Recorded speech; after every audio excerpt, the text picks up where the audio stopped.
everybody, and welcome to Bnow Coffee with my friend Jeannie. Good morning, Cindy. We're still relishing the vibe of our retreat, which was so amazing. We made new friends, said hello to old friends, and Jeannie did a wonderful job. Well, you did too. You brought music, you kept us rolling. And truly, we work together like a well-oiled machine. So that's the truth, and thank God we stay in our lanes, and occasionally we pull up to the same, stoplight and the green light and we're like, hi. So that's good. But yes, we do. So we're going to talk today about just being tired. Jeannie, you start us off. Okay. Well, you and I have been really since the first of this year going like a wildfire about different things. You and your husband decided to, vacate your house, move to Florida to be with your kids. And then, less than a month ago, the whole hurricane hit in Florida, exactly where you all were. Thank you, Jesus. You all were fine. All of your kids and grandkids. That's great. But my husband and I had decided that we were going to sell our house. We've been talking about it for 2 years. And finally, I just put it on a community board. I got, like 40 replies. We had people come. But, every time when you're not using a real estate agent, and even if you are, but I mean, people just come. And I was just killing myself to make sure that everything was clean. The yards were mowed. Joe would do, the pool and all of that jazz. So it was a lot. And so we do have a buyer. And we had this big Bnow women's retreat with cabins and right on the river, and people were having a lot of fun. We had a lot of music, your music, banjo, all kinds of things. And I was telling you, this is funny because I have a Fitbit, which is kind of hilarious, but because I don't do it intentionally. But on the morning of the loadout, I had brought a lot of stuff. Yeah. And so you and your husband were on the road. You were leaving immediately after that to go to San Angelo and see your house and all of that. So anyhow, at noon, my Fitbit, was like buzzing. I looked down and went, what? And it said, congratulations, you've won your very first Urban Boots badge. I was like, what is that? Then it said, you have walked or logged 15,000 steps in one morning. I was like, seriously? And so I told my husband, I said, don't get used to it because this is like the first and the only. I'm not doing it. But, I realized like the next week after that, we had to go to, College Station for a big 25th anniversary. We were put up and at this gorgeous place, and, our friends took care of everything, but we've been working. The new owner of this house, we're leasing back from her until the end of November. And so she's been very gracious and, has wanted to come in and, bring people in to, give quotes on things that she wants to make, which is fine. And she's coming in this Friday for someone with floors, which means I got to fly into action and really get all the floors really cleaned again. But I'm not complaining, Cindy. I'm just saying that for the past 2 nights, I have slept solidly for 8 hours. And then yesterday, I took a 2.5-hour nap, which never happens. And so I was discussing this with Joe, and he said, are you sick? And I went, no, I'm tired. I'm just tired.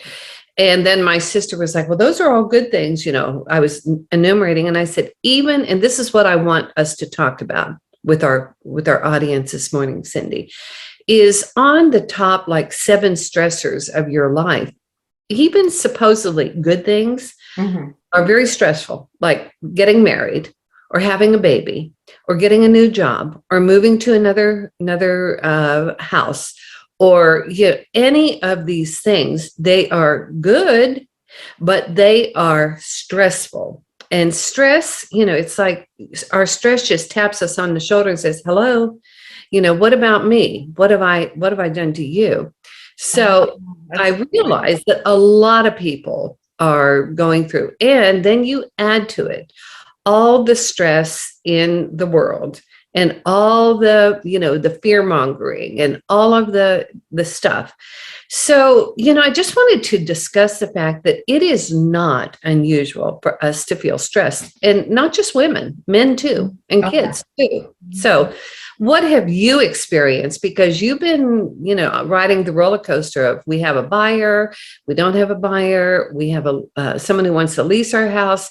But how does that show up in your life and your body?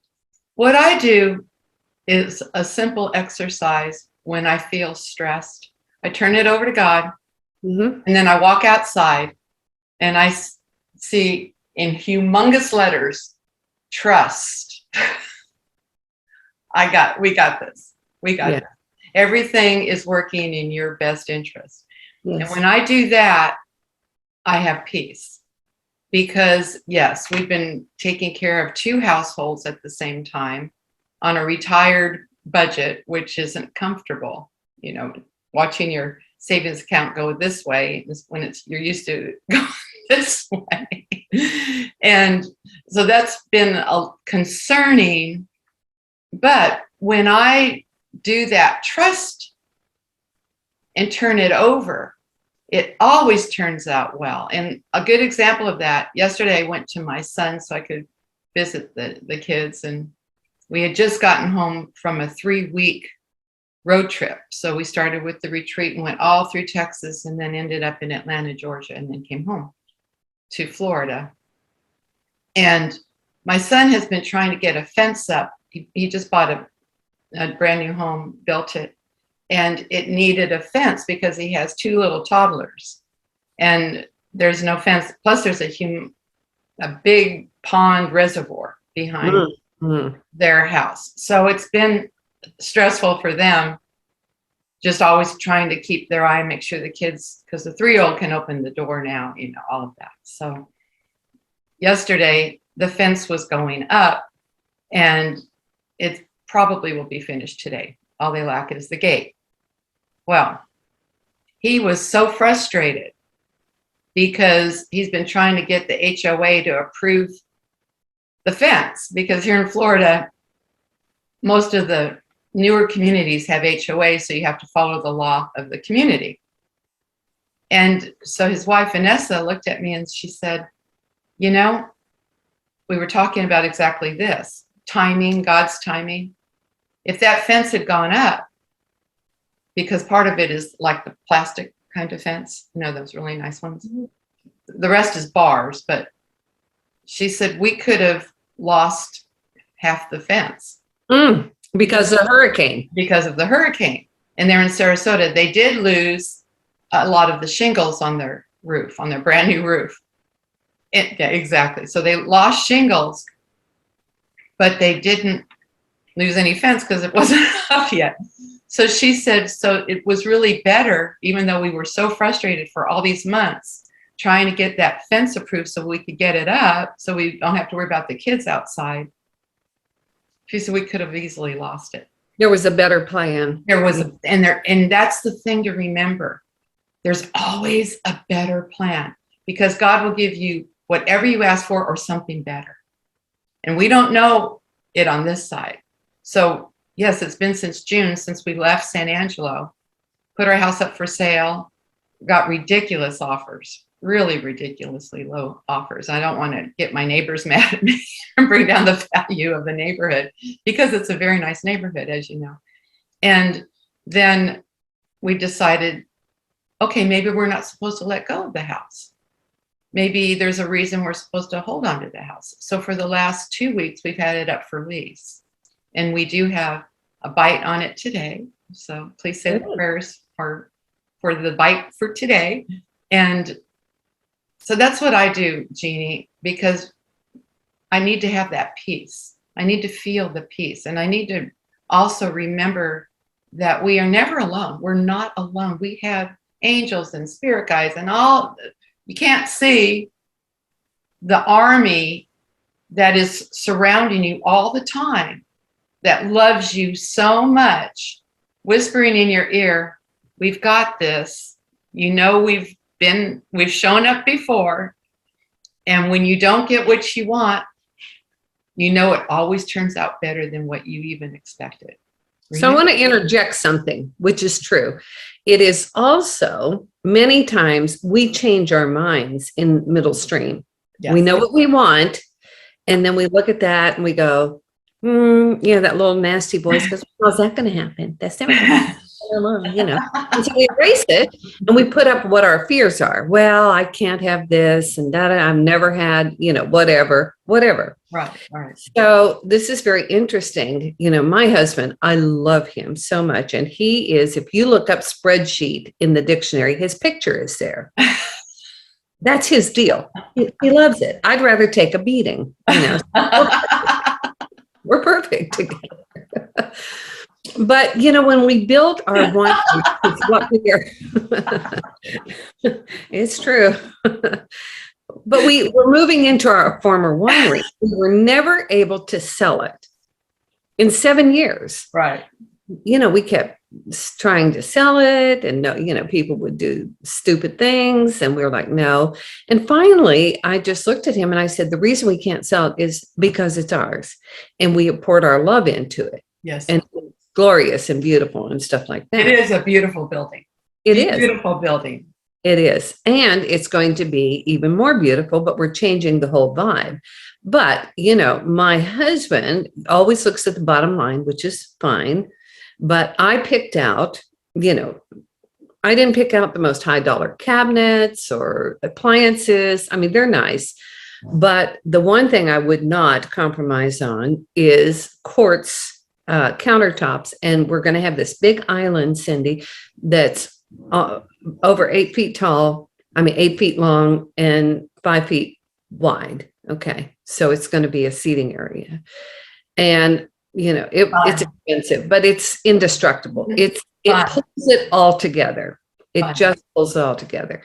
So, you know, he almost had a stroke when he saw how much it was. And my first instinct was, you know, is this a hill I want to die on? You know, and he was, he was like, you know, what about Formica? And I said, what about Formica? No. Formica. I know. He said, well, we have Formica in our kitchen here. And I went, no, we don't. We have granite. And, you know, because we bought this house 11 years ago and we have dark green granite. And he was like, I don't think so. I was like, okay.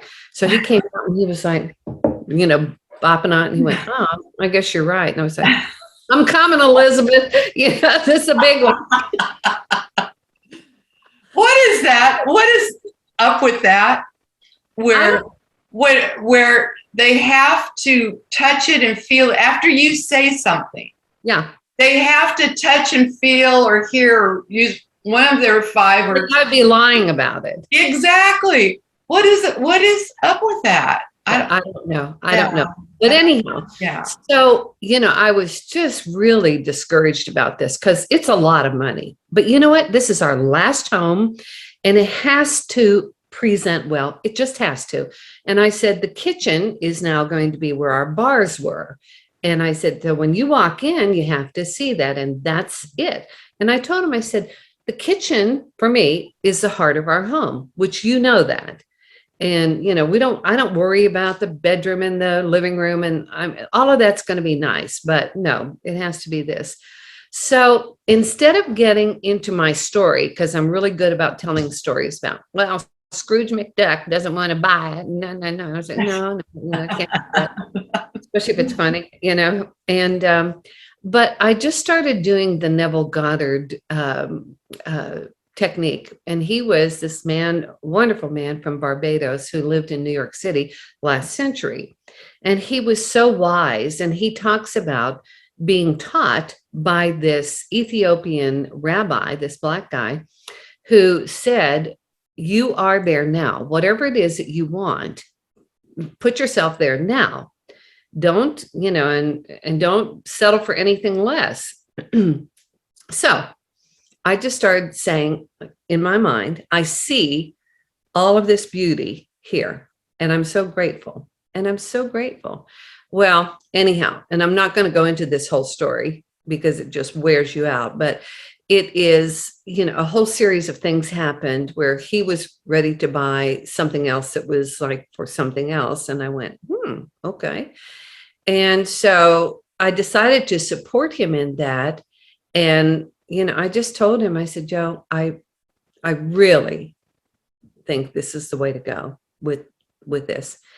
And to my astonishment, why am I astonished, Cindy? He came back and he said, okay, if I sign off on this, will we do? And I was like, sure. So, coming back to why are we tired? I think many times we're tired because we're just trying to push a rock uphill. We're just trying to make something happen. We are, and physically, I've been doing a lot. I've been packing like crazy. I took, all kinds of stuff over to the community closet and, packing boxes and scrubbing shelves and stuff. And I thought, okay, there is a real expenditure of physicality, but a lot of it's up here. Wouldn't you agree? Yes. Yes. When we say that we're tired well, that I'm usually in creative mode. Yes. About 85% of my life stays in creative mode. Right. And when I'm in creative mode, I don't get tired because for me, that's exhilaration. Mm-hmm. And also when you think about it, whenever you're in creative mode, and of course, I write music and books and stories, that type of thing. But a lot of people will say, "Oh, I have no talents." Did you pick out a bedspread for your bedroom? Do you make a spaghetti sauce like no one else? Do you have a garden? Because everybody has creative abilities, or we do it naturally anyway. Mm-hmm. So right now you're in creative mode. Mm-hmm. And that's an exciting place to be, because when you're in creative mode, you're doing what God does, God creator. And that's the only thing that makes us different than any other living thing on this planet. Human beings create. That's what we do. You look around your room, like these guitars, my piano, these all came from human thought. They all blossomed from human thought. So for me, when I'm in creative mode, I don't get tired. When I get tired is when I get into taking care of the grandkids. Yeah, well, that's a big responsibility. Right. Yeah. When I do that, or when I'm trying to help somebody who will not listen to me, that is so frustrating. And so ultimately, Jeannie, when I get into those places of frustration, which I have been in so many times in my life, so many times, I learned a long time ago, if I just turn it over, that let go and let God thing, the first thing I get is peace. The second thing I get is results. You said something that was so profound a little while ago when you were talking about God creating. God is the creator. And it occurred to, and then talking about us creating, it occurred to me at that moment, I've never had this thought before, but it was like, God never asks permission to create. Think about that. Let there be light. Let there be, a change in the firmament, the day and the night. Let there be this, let there be that. There's no asking for permission. And I that just blew my mind just now, just going, yeah, it's not that we don't work in concert with other people. We do. But asking for permission, can I be creative? Can I do this? And we know people who have husbands or wives that just put the screws down on them, or families or whatever, that won't allow them to do what it is that they want. And that in itself is exhausting. Oh, well, we're so fortunate to live in America. Yes. Because in there's other countries in the world, as we know, especially the communist countries, where they don't allow creativity. No. They destroy music instruments because they know how powerful music is. They know how powerful we are when we are in a creative mode. And right now, I think what we need to focus on, all of humanity, is create a peaceful world. So what are you doing today to create a peaceful world? Because Yes. we can have that if we all get in sync together. Yes. We can have a peaceful world, but we need to all want it. And there's so many people out there that are lost and negative, and they want to pour their nasty, on social media. You put something beautiful up and they go, that kind of thing. So we have to also exercise our power of forgiveness, because forgiveness makes you like God. It's our God self forgives, our God self creates, our God self loves. Those are the three biggest things. And when you can forgive somebody for being so ugly to you and love them anyway, like Jesus talked about, that's not easy. In fact, it's pretty much impossible with your ego self. But with your spiritual self, you go, oh yeah, they're just going through their journey. It's their journey. I wish I'm not going to participate in their journey. I have my own journey, and they're not invited in my journey anymore. I saw a meme this morning, and it showed the Tin Man of Wizard of Oz. When I was a little kid watching the Wizard of Oz, I was wondering how anybody could talk without a brain. And he said, then I got on Facebook.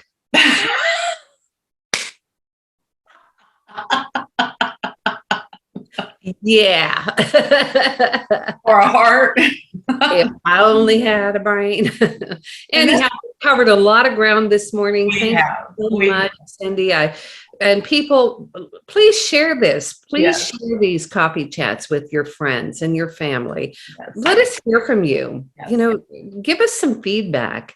And if there's any topic that you would love to have us discuss, we're up for it. So we are. Yeah. Thank you again, my friend. I love you, Jeannie. I love you too. Mwah. Bye-bye. Bye-bye. There.